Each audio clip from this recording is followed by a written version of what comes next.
అమ్మలగన్నయమ్మ మూరమ్మల మూలపుటమ్మ సృష్టికర్త అయిన బ్రహ్మగారి శక్తి స్వరూపిణి అయినటువంటి సరస్వతికి, స్థితికర్త అయినటువంటి విష్ణువు యొక్క శక్తి అయిన లక్ష్మీదేవికి, ప్రళయకర్త అయినటువంటి హరుని యొక్క ఇల్లాలైన పార్వతీదేవికి అమ్మగా నిలబడగలిగిన అమ్మ అంటే పరదేవతాస్వరూపిణి అయి సృష్టి స్థితి లయ జరగడానికి కారణమవుతున్న అమ్మ, ముగురమ్మల మూలపుటమ్మ, చాలా పెద్దమ్మ.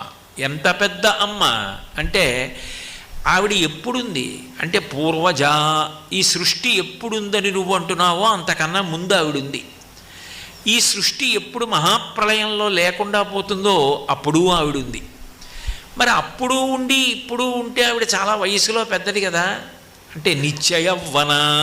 ఆమెని కాలం ఏం చేయదు, కాలమును ఆమె చేస్తుంది. కాలము కూడా ఆగిపోయేటట్టు